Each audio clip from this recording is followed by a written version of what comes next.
Genesis Kapitulo 16. Si Hagar at si Ishmael. Si Sarai na asawa ni Abram ay hindi magkaanak. May alipin siyang babae na taga-Ehipto na ang pangalan ay Hagar.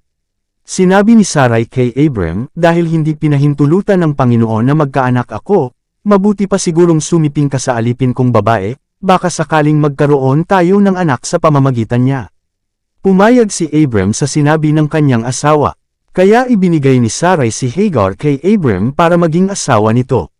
Nangyari ito matapos manirahan si Abram sa Canaan ng 10 taon. At nagbuntis nga si Hagar. Nang malaman ni Hagar na buntis siya, hinamak niya si Sarai. Dahil dito, sinabi ni Sarai kay Abram, ngayong buntis na si Hagar hinahamak na niya ako. Ikaw ang dapat sisihin. Ibinigay ko siya sa iyo at ikaw dapat ang samaway sa kanya. Ang Panginoon na ang humatol kung sino sa atin ang tama. Sumagot si Abram, kung ganoon, ibabalik ko siya sa iyo bilang alipin mo at bahala ka kung ano ang gusto mong gawin sa kanya. Simula noon, hindi naging maganda ang pakikitungo ni Sarai kay Hagar, kaya lumayas na lamang ito. Nakita si Hagar ng anghel ng Panginoon doon sa bukal ng tubig sa ilang. Ang bukal na ito ay malapit sa daan na papuntang Shur. Tinanong siya ng anghel, Hagar, alipin ni Sarai, saan ka ba nanggaling at saan ka pupunta? Sumagot siya, lumayas po ako sa amo kong si Sarai. Sinabi ng anghel sa kanya, bumalik ka sa amo mo at magpakumbaba ka sa kanya.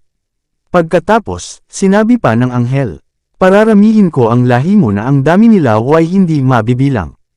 At sinabi pa ng anghel ng Panginoon sa kanya, buntis ka na at hindi magtatagal ay magkakaanak ka ng lalaki. Pangangalanan mo siyang Ishmael dahil pinakinggan ng Panginoon ang pagtawag mo sa kanya dahil sa iyong pagtitiis. Pero ang anak mo ay mabubuhay na katulad ng isang asnong gubat. Kakalabanin niya ang lahat, at ang lahat ay lalaban sa kanya. Kahit ang mga kamag-anak niya ay lalaban sa kanya.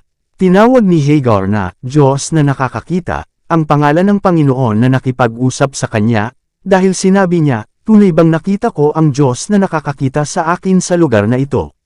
Iyon ang bukal na naroon sa gitna ng Kadesh at Beerd na tinatawag na Beer Lahai-roi.